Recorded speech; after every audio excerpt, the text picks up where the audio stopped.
50% लोग जिनको heart attack होता है उनको कोई हार्ट से रिलेटेड सिम्टम कभी हुआ ही नहीं है। आपको जान के आश्चर्य होगा कि आर्टरीज में हार्ट की जो नसें होती हैं उसमें प्लाक बिल्डअप बहुत अर्ली स्टेज से स्टार्ट हो जाता है। Diabetes, hypertension, strong family history या फिर जो है sedentary lifestyle, to much of stress, type A personality, indicators of underlying heart disease. आज भी बहुत सारे केसेस अनफॉर्चुनेटली हमारे देश में प्रेजेंट तब होते हैं जब बीमारी बहुत आगे पहुंच जाती है। आर्टिफिशियल इंटेलिजेंस जो है हेल्थ केयर का एक बहुत बड़ा पार्ट हो रहा है। There is this technology called I live connect, these biosensor patches. ये इंश्योर करते हैं कि आप घर पे हैं और आपकी जो है मॉनिटरिंग हो रही है आपका, same like of ICU। So this is the most precise test that can let you know whether your heart is okay और नॉट। सुप्रीम कोर्ट ने भी इसके ऊपर टिप्पणी कसी है और वैक्सीन के साइड इफेक्ट्स देखने को मिले हैं। यंग जनरेशन में हार्ट अटैक देखने को मिला। 95% हेल्थ जो है that lives outside the door steps of the hospital. वो पेशेंट्स हैं जो कि एल्डरली एज ग्रुप में आते हैं, कोई भी प्रॉब्लम होगी उनको अस्पताल जाने की जरूरत है। Generally they try to avoid going to hospital. आदमी डिफर करता है कि मैं अस्पताल ना जाऊं जब तक जो है प्रॉब्लम इतनी सीरियस ना हो जाए। अब बिना अस्पताल जाए काम नहीं चलेगा जी। इससे आप जो है बहुत सारे लोगों की समस्या सॉल्व कर रहे हैं। जहां उनको अस्पताल जाने की जरूरत पड़ रही है उस प्रॉब्लम को आप पहले ही एक सॉल्यूशन दे रहे हैं। आपका मॉनिटरिंग चल रही है डाटा हेल्थ सेंटर में, तो वो एकदम से कैच कर लेते हैं। राइट। तो it is like 24/7 service. It is 24/7 and in fact the response time is less than 2 minutes. जो स्लीप में साइलेंट अटैक आ रहा है तो पेशेंट को भी नहीं पता लगता, उसकी फैमिली को नहीं पता लगता। उस सिचुएशन में भी क्या आपका ये डिवाइस काम कर रहा है? Absolutely. This is a real game changer. जैसे मोबाइल फोन होता है ना, लोग तकिए के नीचे रख के सो रहे हैं अंदर, तो ये आपके सीने से लगा हुआ है एंड मॉनिटरिंग कोई और कर रहा है। आप जेन ज़ी को क्या एडवाइस देंगे कि वो अपने दिल को कैसे संभाल के रखे? Hello and welcome to my show face to face with Mitali Chandola. अमूमन मैं अपने शो में बहुत सारी इन्वेस्टिगेशंस रिलेटेड बातें करती हूँ और काफ़ी इंटरेस्टिंग भी रहती हैं, लेकिन आज मैंने ये तय करा है कि मैं इन्वेस्टिगेशंस तो करूँगी लेकिन दिल की इन्वेस्टिगेशंस करूँगी। अमूमन देखा जाता है कि जब कभी भी हम प्यार मोहब्बत में पड़ते हैं हम दिल का साइन बनाते हैं, लेकिन अगर हम बात करें तो आप भी थक जाते हैं। आपको भी डॉक्टर्स एडवाइस करते हैं कि 8 घंटे की नींद बहुत ज़रूरी है आपकी सेहत के लिए, लेकिन क्या आपको पता है 24 घंटे नॉन स्टॉप आपका दिल, आपका हार्ट काम करता रहता है। इसीलिए आज मैं आपके आगे बहुत सारी बातें खोलूंगी और इसीलिए आज के इस मेरे शो में खास मेहमान है doctor Rahul Chandola. Welcome to my show doctor. Thank you. सबसे पहले मेरी जनता जानना चाहेगी, दिल का मामला है। अगर हम देखते हैं कि ब्रेन डेड इंसान होता है तो उसके ऑर्गन्स यूटिलाइज हो जाते हैं, लेकिन एक बार अगर दिल की धड़कन रुक जाए, बेकाबू हो जाए तो हाल बेहाल होता है। तो सबसे पहले मेरी जनता के लिए दिल को कैसे संभाले?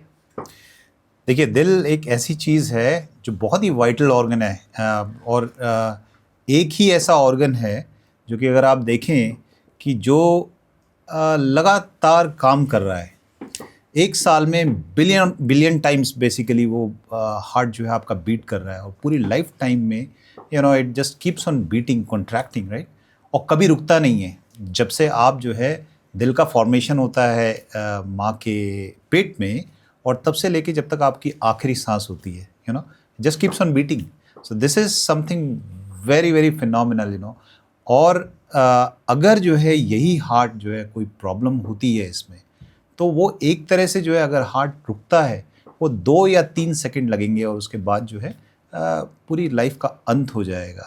सो सच अ फिनोमिनल थिंग। और भगवान ने इस तरह से इसको, नेचर ने क्रिएट किया है कि वो 2 या 3 सेकंड के लिए भी ये हार्ट कभी रुकता ही नहीं है।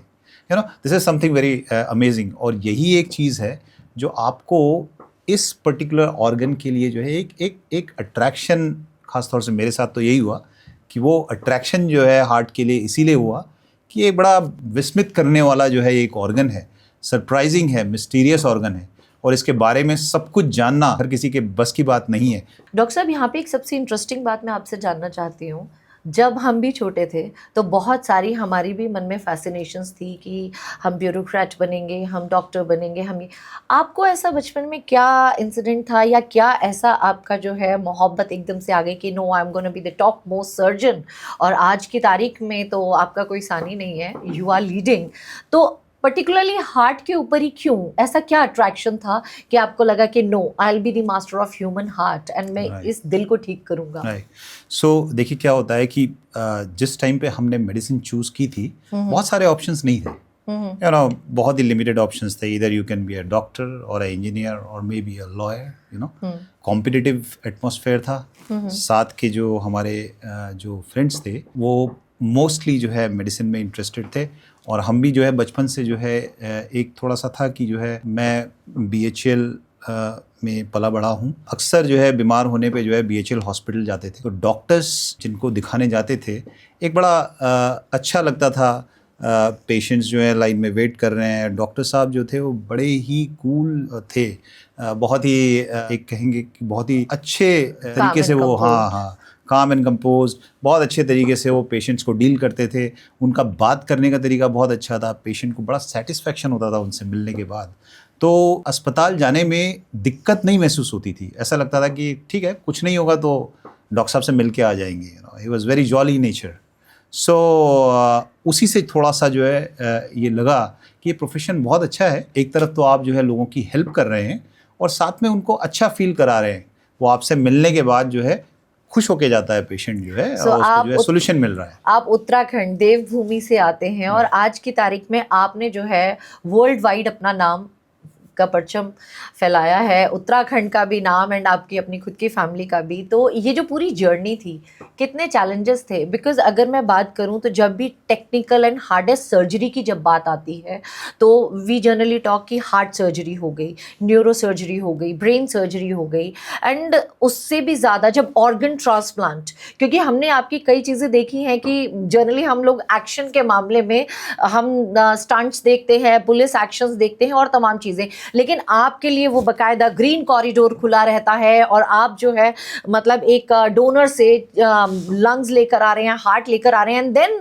यू नो आप लोग वो सर्जरी कर रहे हैं और काफ़ी कॉम्प्लिकेटेड होती है, 12 घंटे 13 घंटे 14 घंटे की वो सर्जरीज। तो उस मतलब जो पूरा एक एडवेंचर है and then giving a life, जिसका लग रहा है फैमिली को भी कि पता नहीं बचेगा या नहीं बचेगा, बट गिविंग लाइफ, ये एक्सपीरियंस कैसा है पूरा देवभूमि से लेके इतनी जो जर्नी है आपकी, उसके बारे में थोड़ा बताइए।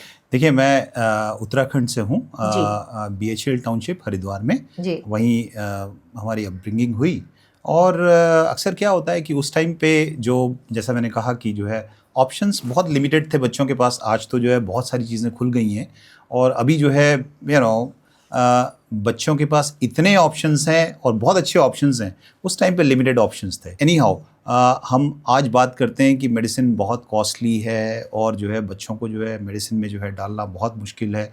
बट एक सिस्टम जो है हमारे देश में बना हुआ है बहुत पहले से, कि ज़रूरी नहीं है कि आप जो है बहुत ही एक रिच बैकग्राउंड से आए तभी आपको जो है मेडिसिन में एडमिशन मिलेगा। गवर्नमेंट ने और सिस्टम ने जो है इस तरह का एक चीज़ें क्रिएट की राइट आफ्टर इंडिपेंडेंस, कि ये बड़ी universities, you know, Banaras Hindu university जहाँ से हमने किया है, पंडित मालवीय जी जो है उन्होंने इतना बड़ा जो है एक शिक्षा का संस्थान बनाया, और वहाँ पे हर तरह के बच्चे जो है एडमिशन लेके जो है आते हैं, प्रतिभाशाली बच्चे।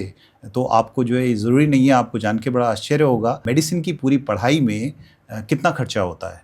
अगर मैं आपसे पूछूं तो आप बोलेंगे कि शायद जो है लाखों रुपए का खर्चा होता है ऑब्वियसली। तो हमने जो मेडिसिन की जो तैयारी की और मेडिसिन जो पूरा कंप्लीट किया, इवन 5 years ऑफ MBBS, तो उसमें जो है आपको जान के आश्चर्य होगा कि जो ट्यूशन फीस थी खाली जो है 1500 रुपये थी, राइट।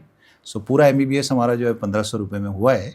तो ये एक गवर्नमेंट का सिस्टम है। मालवीय जी का जो है एक जो उन्होंने जो एक सपना देखा था कि शिक्षा जो है वो सबको मिले और ऐसी मिले कि जो है कोई जो है डिफ्रेंशिएशन ना हो कि ये इस बैकग्राउंड से, ये उस बैकग्राउंड से है ना।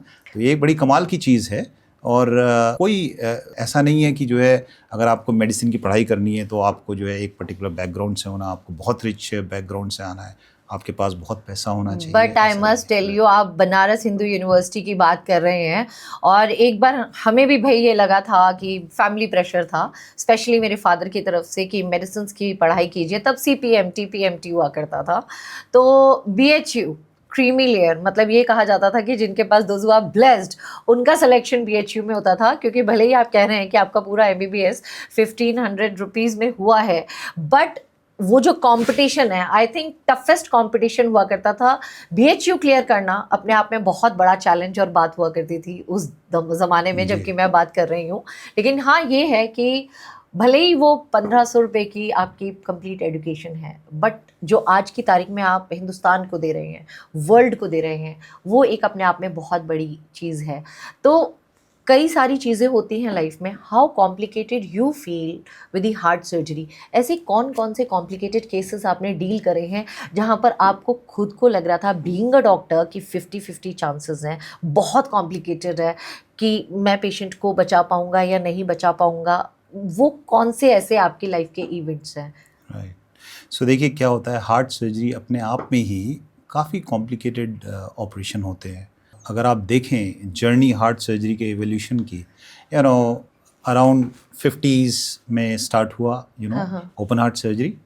और उस टाइम पे मोर्टेलिटी बहुत हाई हुआ करती थी, क्योंकि टेक्नोलॉजी इवॉल्व हो रही थी। जी। और वहाँ से होते होते जो है आज इस लेवल पे हैं कि आउटकम्स बहुत ही अच्छे हैं। 99.5% एंड अबव दैट, बाईपास के आउटकम्स, वाल्व रिप्लेसमेंट के आउटकम्स, ऑलमोस्ट 98-99% आउटकम्स हैं, which is phenomenal. If you compare that to the previous years, 1950s में वही आउटकम्स जो है 50% हुआ करते थे, है ना। तो हार्ट सर्जरी बहुत इवॉल्व हुई है। आज भी बहुत सारे केसेस अनफॉर्चुनेटली हमारे देश में प्रेजेंट तब होते हैं जब बीमारी बहुत आगे Advanced पहुंच stage में। जाती है। जैसे अमूमन हम लोग जो है जो हार्ट के ऑपरेशंस करते हैं, ख़ासतौर से बाईपास ऑपरेशन करते हैं, वहाँ पे हार्ट का फंक्शन जो है 25%, 25%, 20%, 15% हार्ट का फंक्शन होता है बहुत सारे पेशेंट्स में। इन पेशेंट्स में हार्ट सर्जरी बहुत कॉम्प्लेक्स होती है, कॉम्प्लिकेटेड होती है, क्योंकि हार्ट बेयरली मूव कर रहा है, लेकिन हार्ट में ब्लॉकेजेस हैं, उनको बाईपास करने की ज़रूरत है। हार्ट जो है कैसे स्टेबलाइज करेंगे ड्यूरिंग ऑपरेशन, वो एक बड़ा चैलेंजिंग केस सिचुएशन होती है।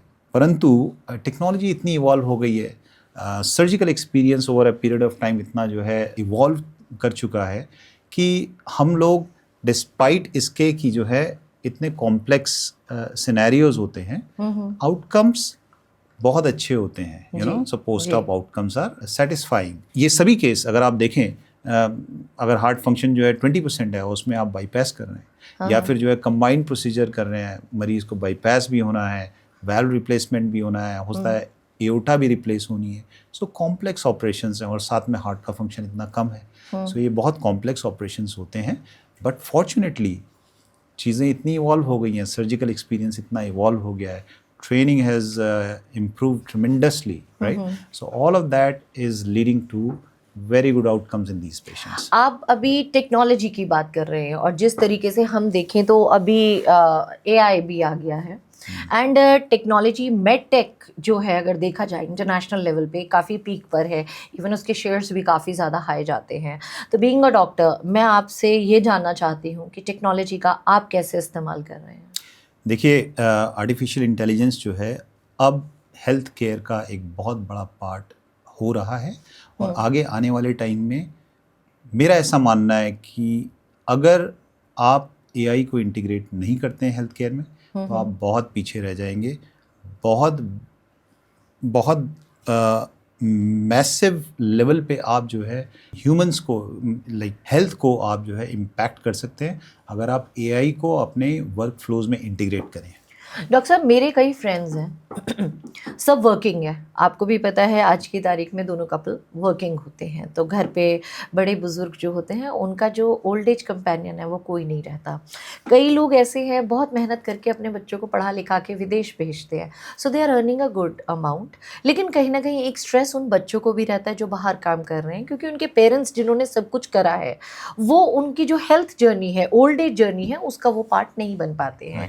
तो क्या कुछ इस तरीके से टेक्निक है? क्योंकि ये जितने भी मेरे एनआरआई दर्शक हैं और जितने भी मेरे फ्रेंड्स हैं जो मतलब बाहर काम कर रहे हैं, दोनों couple, and daily they are just worried. हम लोग अगर बात भी कर रहे हैं तो एक जो बात आती है कि पेरेंट्स के ऊपर, कई बारी फ्रेंड्स पे रिलाई करते हैं। कोई ऐसा हेल्थ कंपेनियन है ताकि वो ना भी साथ हो और फिर भी उनके साथ 24/7 कुछ ऐसी चीज़ हो जो उनके दिल का ख्याल रखे, उनके बॉडी के वाइटल्स का ख्याल रखे?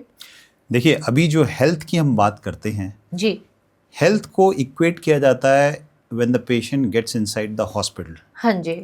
और जब वो हॉस्पिटल से बाहर निकल जाता है तो वहीं पे हेल्थ खत्म होती है, ऐसा कॉमन परसेप्शन है, राइट? जी। लेकिन ये, in my opinion, this is only 5% of the health. 95% health जो है that lives outside the door steps of the hospital, right?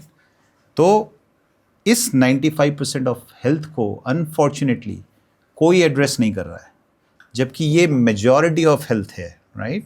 आप हेल्थ के बारे में तभी बात करते हैं जब पेशेंट हॉस्पिटल गया, हॉस्पिटल में एडमिटेड है और उसका ट्रीटमेंट चल रहा है, बट ये बहुत छोटा पार्ट है हेल्थ का।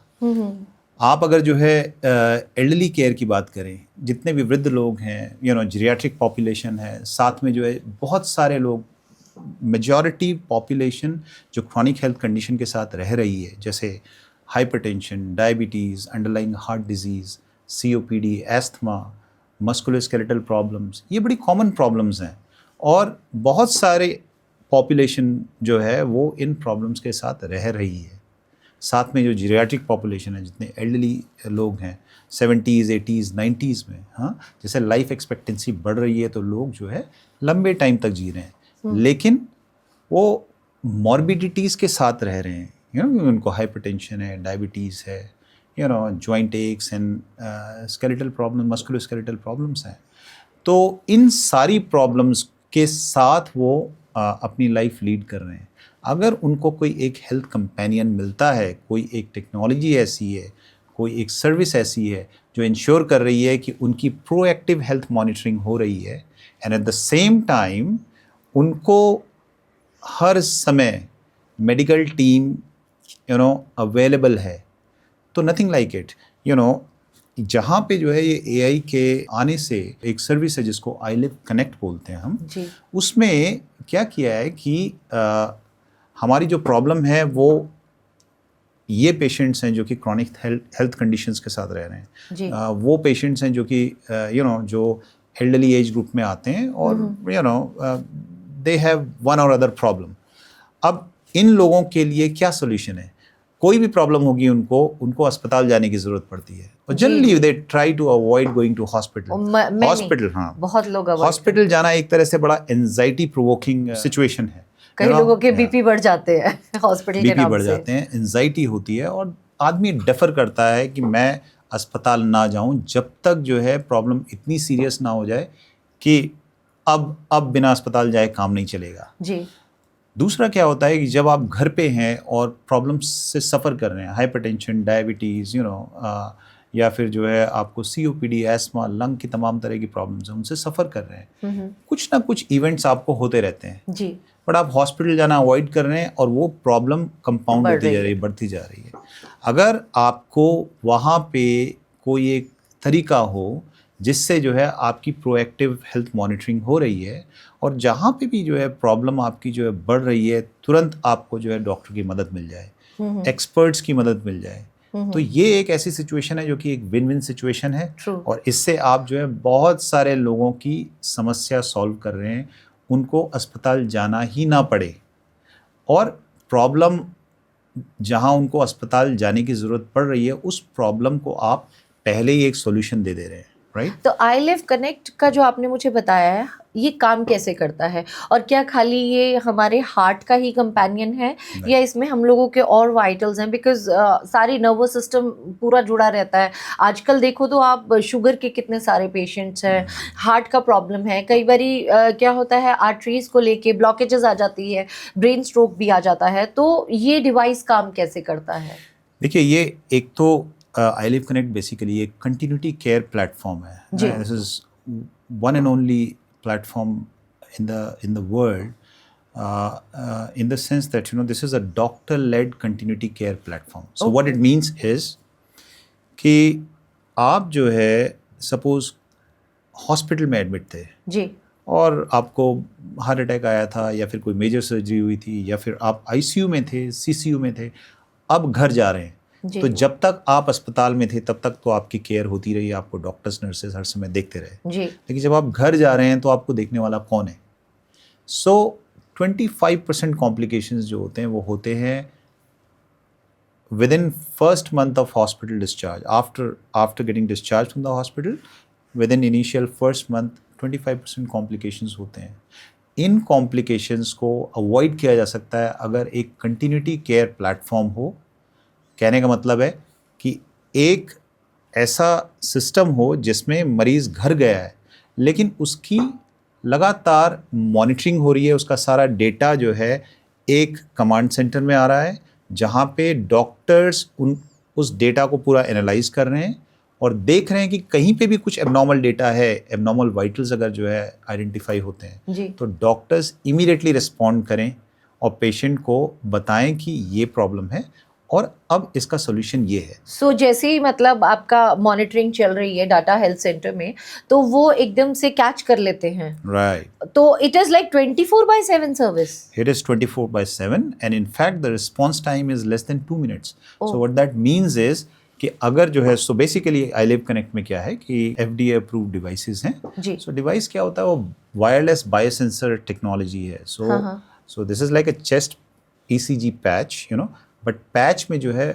स्पेशलाइज्ड बायोसेंसर्स हैं। इन बायोसेंसर्स से आपके सारी वाइटल इंफॉर्मेशन, आपका 2 लीड ECG, आपका respiratory rate, saturation, temperature, motion sensing, साथ में आपका स्लीप डेटा, आपका हार्ट रेट वेरिएबिलिटी जो इतना इम्पॉर्टेंट पैरामीटर है, साथ में आपकी activity, stress level, all of that goes to iCloud platform and from there it goes to the command center.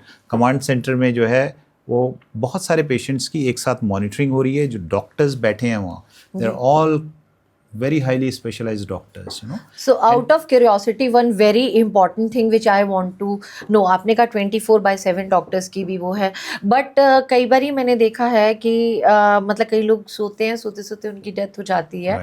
Next day जब उनको, ये कई केसेस हैं मैंने देखे हैं, तो डॉक्टर के पास लेके जाते हैं तो वो कॉज ऑफ डेथ फिर हार्ट अटैक बताते हैं।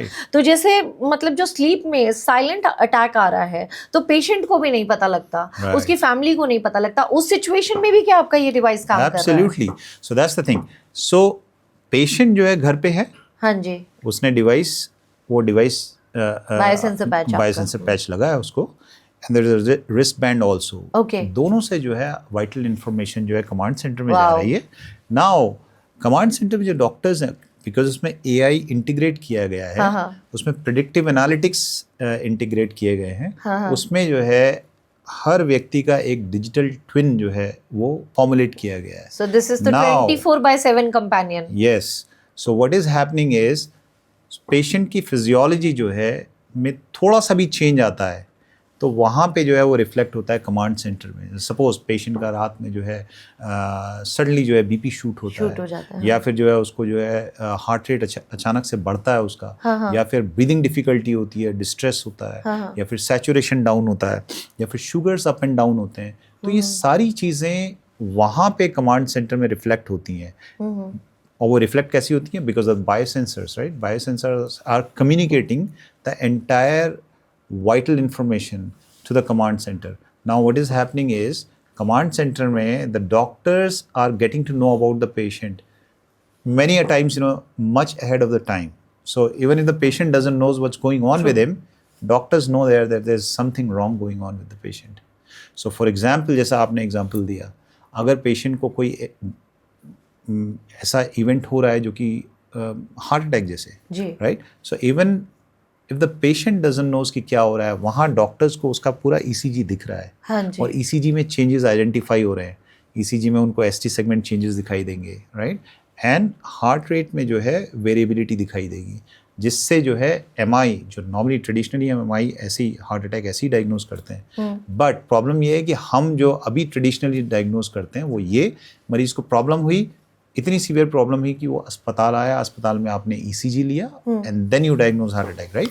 यहाँ पे उसका कंटिन्यूस ईसीजी ट्रैक हो रहा है, तो अगर कोई एमआई हार्ट अटैक इवॉल्व हो रहा है तो वहाँ रियल टाइम में डॉक्टर्स को पहले ही पता चल जाता है। So one thing very important I want to know, क्योंकि ये पूरी जनता जितनी भी मेरी है, पूरे के पूरे लोग जो अभी ये देख रहे हैं, ठीक है, जिन तक ये हमारी बातचीत जाएगी भी, तो मैंने ये देखा है, इवन मैंने खुद ने एक्सपीरियंस करा है, जब मैं हॉस्पिटल जाती हूँ मेरा ईसीजी होता है, तो it is not that 24 hours का मॉनिटरिंग, थोड़ी सी भी जो एबनॉर्मलिटी होगी वो जो 10-15 मिनट का टेस्ट है उसमें आ जाएगी।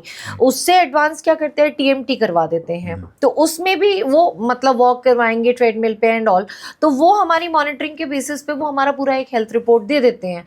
तो आप मुझे ये बताइए कि वो जो हम ईसीजी करा रहे हैं, टीएमटी करा रहे हैं, उसमें और इसमें क्या डिफरेंस है? ये तो मैंने मान लिया कंटिन्यूअस हमारी जो है मॉनिटरिंग, हार्ट मॉनिटरिंग हो रही है, वाइटल्स मॉनिटर हो रहे हैं, sugar, stress level, everything, but ये जो कंफ्यूजन है हॉस्पिटल वाले टेस्ट की और ये बायोसेंसर पैच की, इसको दूर कीजिए। देखिए क्या है कि आज के टाइम पे आपने सुना है स्पेशली आफ्टर कोविड, हाँ। बहुत सारे यंग लोगों को भी जो है हार्ट अटैक्स हो रहे हैं, राइट? हार्ट की प्रॉब्लम जो है अब ऐसा नहीं है कि जो व्यक्ति जो है 60s या 70s में उसी को है, you know, we get to operate on very young patients, even in their 30s, 40s, 50s, right, which is very young age. So heart disease is getting apparent in younger and younger population. Now what is happening is they have no idea and no clue, whether they are having an underlying heart disease. So how can you let them know that they have underlying heart disease? कैसे पता चलेगा? Unless you have a screening test that can tell precisely about their heart condition, right? So अभी जो है heart की condition diagnose करने के लिए क्या करते हैं आप? एनुअल स्क्रीन्स में क्या करते हैं? तो नॉर्मली जो है सारे कॉर्पोरेट्स में और गवर्नमेंट में भी एनुअल हेल्थ चेकअप्स होते हैं, तो हेल्थ चेकअप्स में आपका जो है ब्लड टेस्ट होते हैं, True. एक ईसीजी होगा, राइट? और अगर ईसीजी में कुछ चेंजेस दिख रहे हैं तो फिर एको एंड सब्सिक्वेंट टेस्ट होते हैं, but again that ECG is just a snapshot, right, of may be 10 seconds 20 seconds का स्नैपशॉट है वो, राइट, आपके हार्ट का। अगर आपको उस टाइम पे कोई प्रॉब्लम नहीं है, अगर कोई ऑनगोइंग चेस्ट पेन नहीं है या पास्ट में कोई हार्ट अटैक नहीं हुआ है, तो ईसीजी में संभवतः कोई चेंजेस नहीं दिखाई देंगे, राइट? और आपको अंडरलाइंग हार्ट डिजीज उसमें मिस हो जाएगी, right? It will not be able to diagnose underlying heart disease, right? ECG is just a small snapshot of your heart waveform, right? अब दूसरा है, अगर मान लीजिए ECG में कोई चेंजेस दिखते हैं या कोई सिम्टम्स हैं, तो नेक्स्ट बेस्ट थिंग इज आपको एक TMT करवा लिया जाएगा। TMT जो है 10 या 15 मिनट के लिए आपको एक्सरसाइज कराएंगे और उसमें जो है ECG चेंजेस देखे जाएंगे। हाँ जी। बट इवन TMT में भी जो सेंसिटिविटी है is not up to that mark, right? Many of the cases that are TMT negative eventually turn out to be having underlying heart disease. So अगर आप angio करवाएंगे, अगर पेशेंट सिम्टोमेटिक है, TMT negative आया है और आपने एंजियोग्राफी कराई, तो आपको बहुत सारे पेशेंट्स में उसमें अंडरलाइंग हार्ट डिजीज मिलेगी। और दैट मीन्स इज कि बहुत सारे फॉल्स नेगेटिव केसेस होते हैं TMT में भी। Now there is this technology called iLive Connect wherein these biosensor patches ये इंश्योर करते हैं कि आप घर पे हैं और आपकी जो है मॉनिटरिंग हो रही है, आपका same like of ICU, right. आपका ECG जो है वो रियल टाइम में मॉनिटर हो रहा है, and mind it's not like snapshot नहीं है, ये कोई 15 मिनट का टेस्ट नहीं है, this is for 5 days, right? 5 days तक आपके हार्ट की कंप्लीट मॉनिटरिंग हो रही है, मतलब 5 days 24/7, and also this is ensuring that your heart is being analyzed.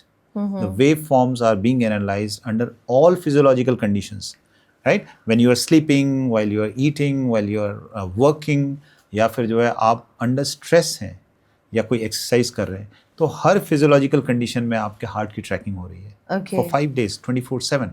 So at the end of 5 days जब आपका डिटेल्ड एनालिसिस हो रहा है, तो उसमें अगर कोई रिदम डिस्टर्बेंस नहीं है, कोई कंडक्शन ब्लॉक नहीं है, या कोई ST सेगमेंट चेंजेस नहीं है, कोई T वेव इन्वर्जन्स नहीं है, तो आपको पता है कि पेशेंट को लाइकलीहुड है, विद 99% श्योरिटी आप कह सकते हैं कि पेशेंट को अंडरलाइंग हार्ट कंडीशन नहीं है।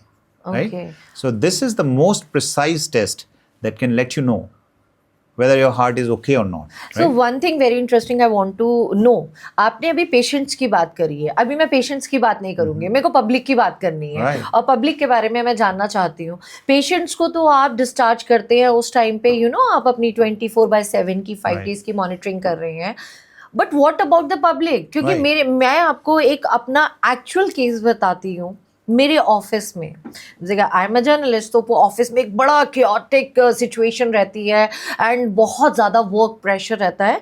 तो मेरे ऑफिस में ही आउटपुट हेड थे, वो ऑल ऑफ अ सडन कुर्सी पे बैठे बैठे ज़मीन पे लेटे, एंड देन उनको एक मतलब बॉडी स्लिम है, वेरी हेल्दी, उनका हमने डाइट हैबिट्स भी देखा था, तो मतलब used to get all the proteinaceous food in the office, but एकदम से नीचे लेटे एंड फिर वो लेटे ही रह गए, उठ नहीं पाए, और स्वेटिंग शुरू हो गया एकदम से, फिर उनको हॉस्पिटलाइज कराया गया एंड विद इन 24 आवर्स उनका ओपन हार्ट सर्जरी हुआ। बट हमें वो बिल्कुल हेले नाटी दिखते थे। तो ये जो आम जनता है जो अभी जिनको हार्ट डिजीज डायग्नोज नहीं हुई है, या कोई और disease like fatty liver and other issues जो है नहीं डायग्नोज हुए हैं, लेकिन कहीं ना कहीं तो वो ग्रो कर रही है, बिकॉज आज की जो हमारी फूड हैबिट्स है, वर्किंग एनवायरनमेंट है, पोल्यूशन है एंड तमाम चीज़ें हैं, तो जो आम लोग हैं वो भी क्या इसका फायदा उठा सकते हैं, जो ये आपका डिवाइस है? बिल्कुल, एब्सोल्युटली। एक्चुअली अगर आप देखें तो हार्ट डिजीज़, हर वो व्यक्ति जो 40 साल से ज़्यादा एज है जी। उसको जो है ज़रूरी है कि अपने हार्ट की स्क्रीनिंग कराए, यू नो। और अगर रिस्क फैक्टर्स हैं, जैसे जो है, अगर रिस्क फैक्टर्स में कुछ ही रिस्क फैक्टर्स हैं जो जानने की ज़रूरत है, जैसे जो है फैमिली हिस्ट्री है आपकी, आपके फादर मदर किसी को हार्ट अटैक हुआ है या हार्ट की कोई कंडीशन है तो आप हाई रिस्क में आते हैं। अगर आपको डायबिटीज़ है आप हाई रिस्क में हैं। अगर आपको जो है हाई कोलेस्ट्रॉल है तो आप हाई रिस्क में हैं। अगर आपका लाइफस्टाइल सेडेंट्री है, आप चलते फिरते ज़्यादा नहीं है, कंप्यूटर के सामने बैठे रहते हैं दिन भर में, नंबर ऑफ स्टेप्स आपके जो है मे बी लेस देन 2500 2000 से कम स्टेप्स हैं आपके दिन भर में, it's a high risk situation, sedentary lifestyle, right. And then on top of that आपका स्ट्रेसफुल जॉब है, stress, it's a high risk situation, right. आपकी टाइप ए पर्सनैलिटी है, it's a high risk situation, right. तो ये अगर आपको risk factors हैं तो उस केस में जो है, even if you are more than 30 years of age, आपको जो है अपना हार्ट हेल्थ चेकअप कराना बहुत बहुत ज़रूरी है। तो like after a screening, right, एक जो नॉर्मल पब्लिक है वो भी इस पैच को आपके बायोसेंसर पे यूज कर सकती है? एब्सोल्युटली, एब्सोल्युटली करना ही चाहिए, इसलिए क्योंकि जो है आपको अपने हार्ट की स्क्रीनिंग करानी ज़रूरी है कि आपका हार्ट हेल्दी है या नहीं। और अमूमन क्या होता है कि जो मरीज़ जो हमारे पास आते हैं जिनको हार्ट अटैक होता है, तो उनका एक सवाल होता है, 50% लोग जिनको हार्ट अटैक होता है उनको कोई हार्ट से रिलेटेड सिम्टम कभी हुआ ही नहीं है। वो कहते हैं कि डॉक्टर साहब हमको ना तो कभी चेस्ट पेन हुआ, ना शॉर्टनेस ऑफ ब्रेथ हुई, ना हमको हैवीनेस कोई फील हुई, हम healthy hello and hearty feel करते थे, हमको हार्ट अटैक कैसे हो गया? अनफॉर्चुनेटली हार्ट एक ऐसा ऑर्गन है कि जहाँ पे हार्ट अटैक का सिम्टम से मोर देन 50% केसेस में कोई संबंध ही नहीं है।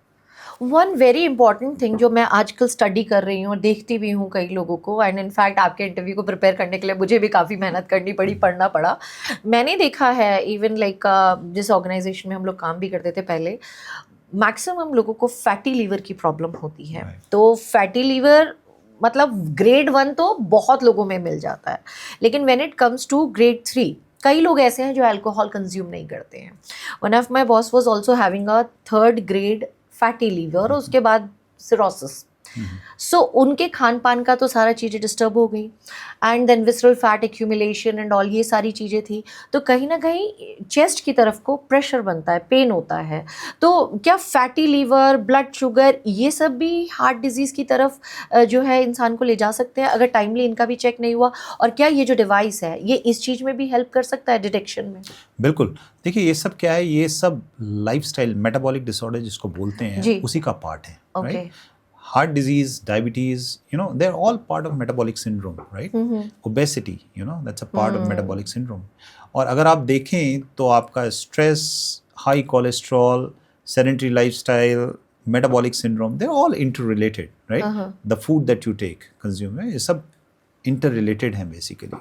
So ये metabolic syndrome का ही part एक तरह से जो है, जो fatty liver है वो भी है। So क्या हो रहा है fatty liver में? basically जो है liver में excessive fat accumulation हो रहा है, which is many a times not related to alcohol intake, right? True. It's a part of metabolic syndrome, part of your lifestyle issues. So now important है कि हर वो व्यक्ति जो 40 साल से ज़्यादा है एज, या फिर जिनमें रिस्क फैक्टर्स है, जैसे मैंने बताया diabetes, hypertension, strong family history, या फिर जो है सेडेंटरी लाइफस्टाइल, या फिर too much of stress, type A personality, they are all indicators of underlying heart disease. So इन केसेस में इवन इफ़ आपकी एज 30 से ज़्यादा है तो आपको अपने हार्ट की स्क्रीनिंग ज़रूर करनी है. आपको जानना है कि मेरा हार्ट हेल्दी है या नहीं. और स्क्रीनिंग टूल्स जो हैं बहुत लिमिटेड हैं. One thing is called comprehensive cardiac checkup, आपको वो कराना चाहिए.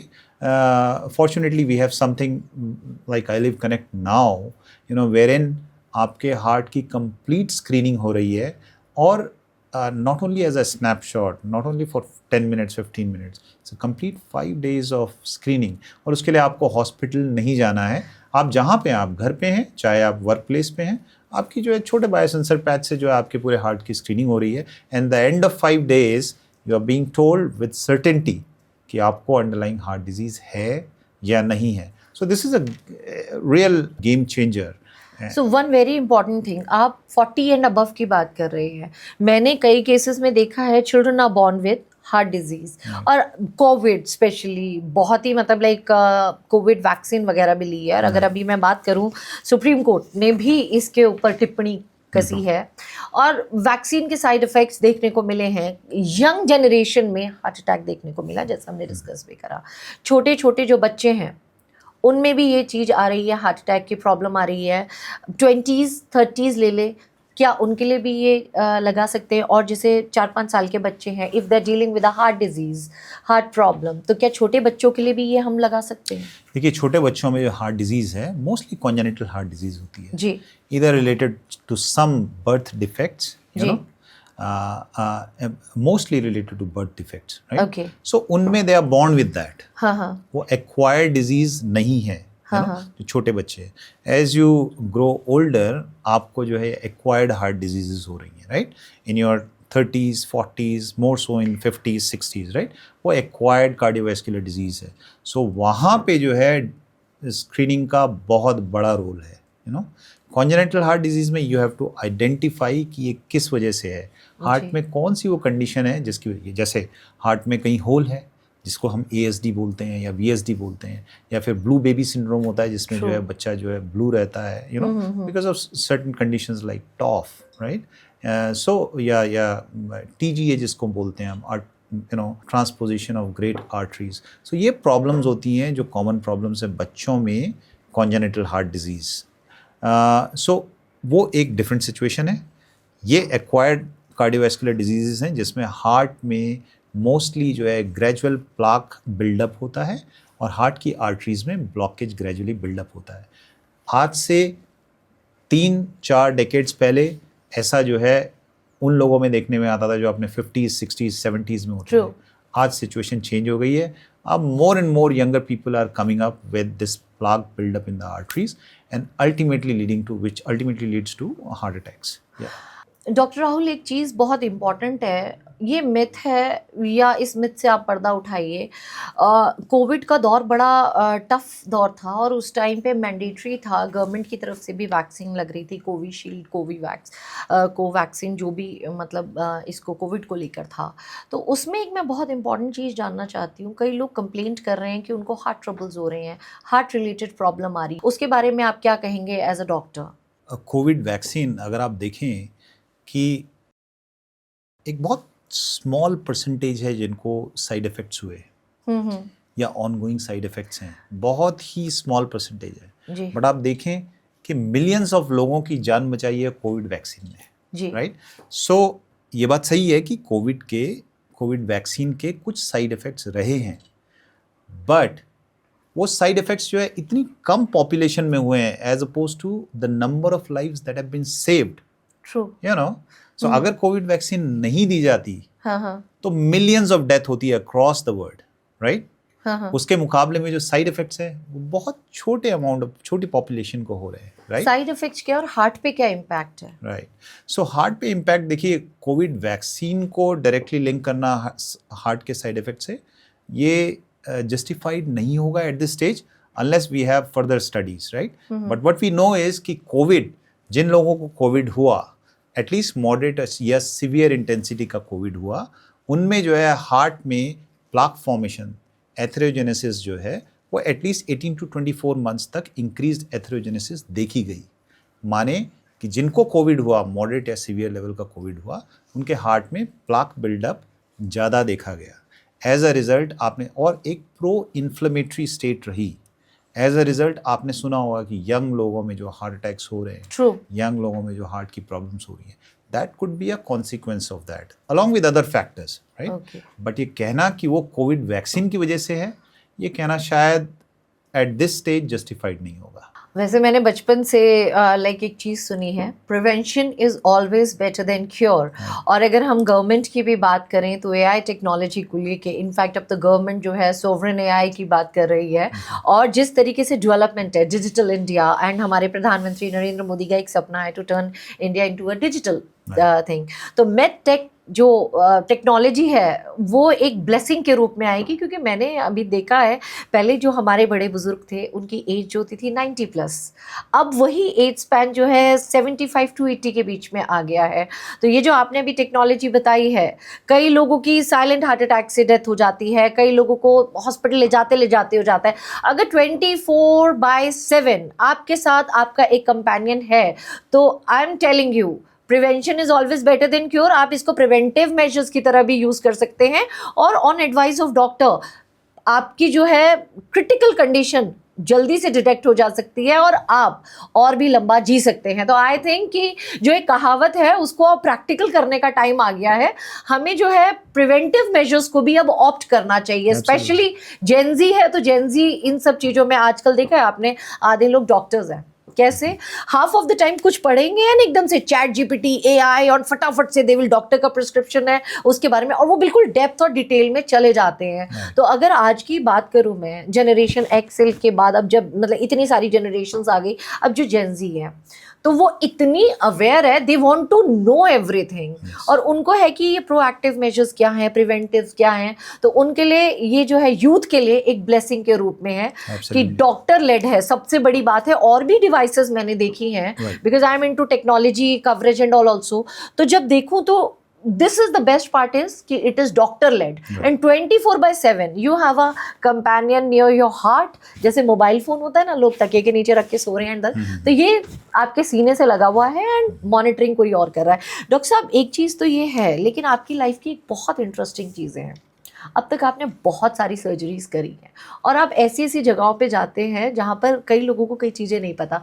हम आइजॉल की बात करें मिज़ोरम में, वहाँ पे भी आपने कई कॉम्प्लेक्स सर्जरीज करी हैं। तो अभी तक आप कितनी सर्जरीज कर चुके हैं? देखिए, आइजॉल की बात कर रहे हो। आइजॉल, इसे देखिए क्या है कि हमारे देश में अनफॉर्चुनेटली बहुत सारी ऐसी जगह हैं जो काफ़ी रिमोट हैं। सो ऑब्वियसली इंफ्रास्ट्रक्चर की कमी है, और ट्रेंड डॉक्टर्स जो हैं वहाँ पे, हाईली स्पेशलाइज्ड डॉक्टर्स की कमी होने की वजह से वहाँ पे प्रोग्राम्स जो हैं वेल डिफाइंड प्रोग्राम्स नहीं हैं। तो जैसे ओपन हार्ट सर्जरी प्रोग्राम, बहुत सारे स्टेट्स ऐसे हैं जहाँ पे ओपन हार्ट सर्जरी अभी इवॉल्व ही नहीं हो पाई है, right? So this was way back in 21-22। तब तक जो है आपको जान के आश्चर्य होगा कि मिजोरम में कहीं ओपन हार्ट सर्जरी होती नहीं थी। तो वहाँ जो जिन लोगों को ओपन हार्ट सर्जरी की ज़रूरत है, जिनको बाईपास सर्जरी की ज़रूरत है, जिनको हार्ट के वैल्व रिप्लेसमेंट्स की ज़रूरत है, ऐसे पेशेंट्स जो हैं वो स्टेट से बाहर दूर दूर जाते थे। कोई जो है साउथ में जो है वेलोर जा रहा है, कोई चेन्नई जा रहा है, कोई दिल्ली आ रहा है। उनके अपने जो है स्टेट में अभी ये फैसिलिटी नहीं थी।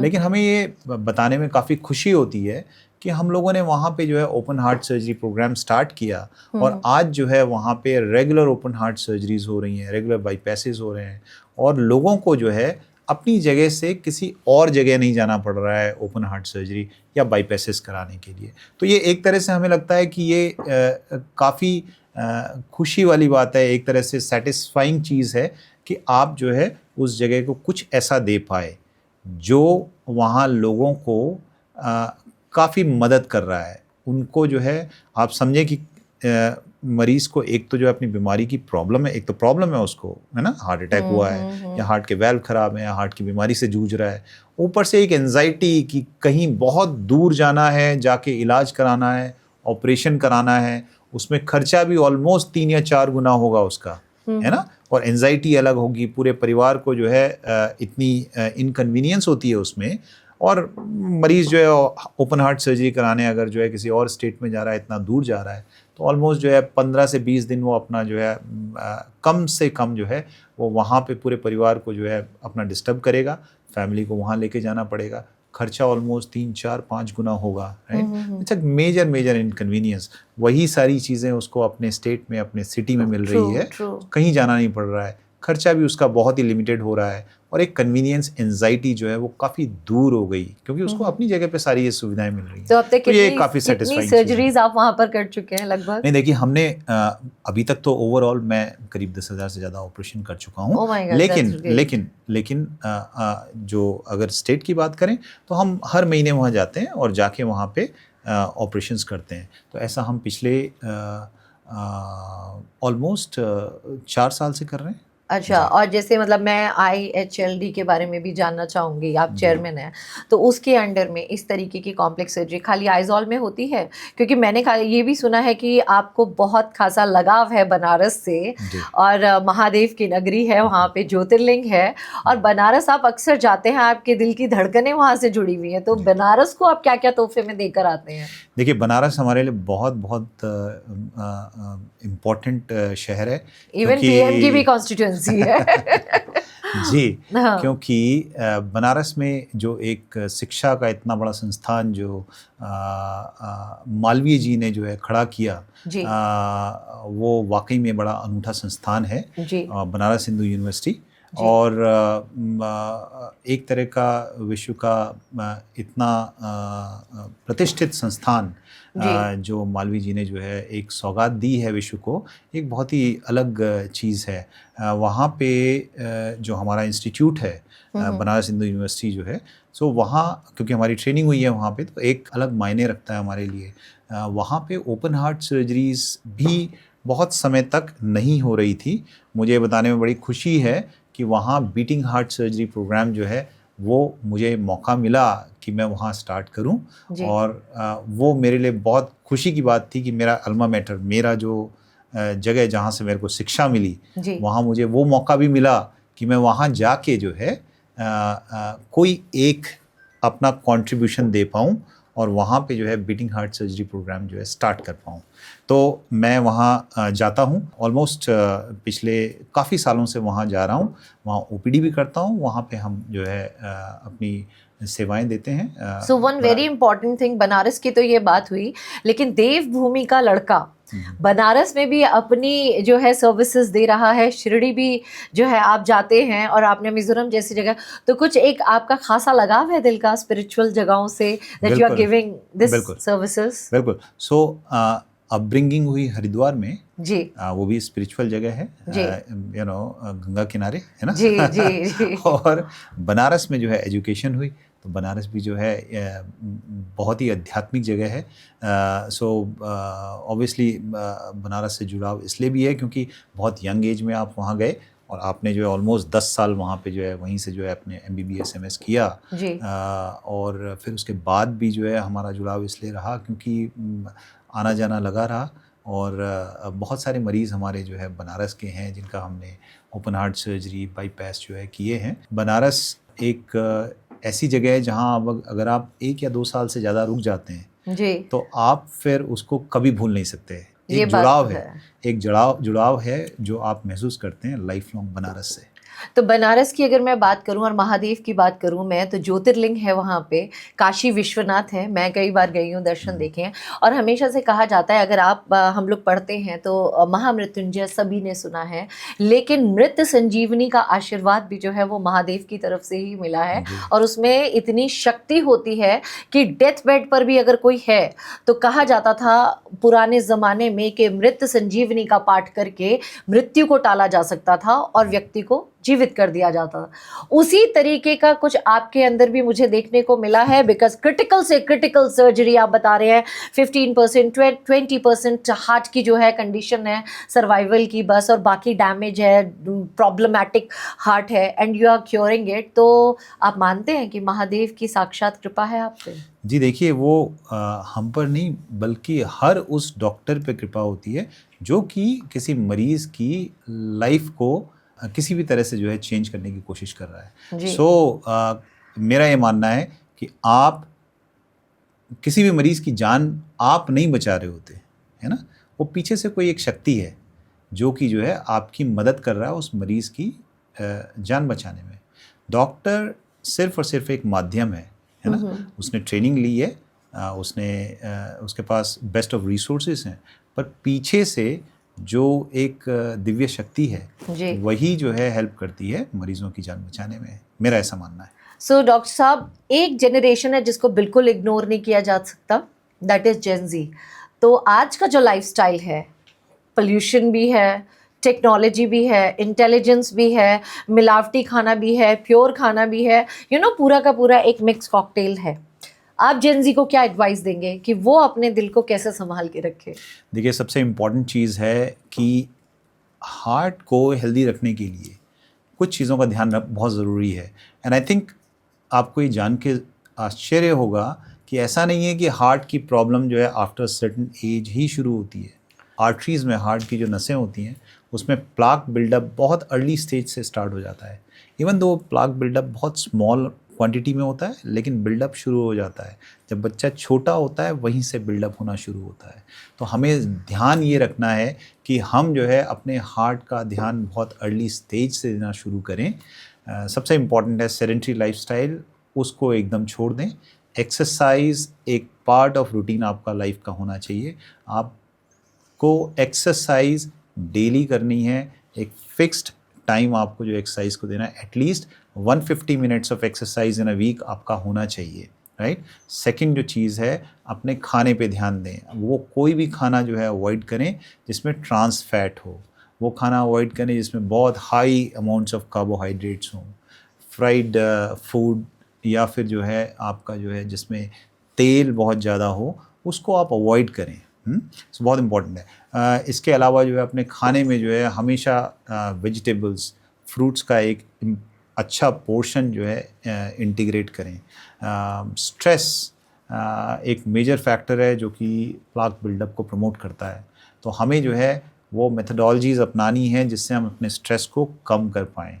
बहुत सारी ऐसी सिचुएशंस होती हैं जिसमें जो है आप जो है एक बहुत स्ट्रेसफुल पीरियड लाइफ में हर किसी के आता है, बट वहाँ पे अपने आप को जो है आपको जो है मेथडोलॉजीज़ अपनानी है जिससे स्ट्रेस लेवल को आपको कम रखना है। Spiritualism, metaphysics, and then also realising कि स्ट्रेस से आपको बहुत ज़्यादा फ़ायदा नहीं होगा, ये आपको अंदर से जो है डैमेज कर रहा है।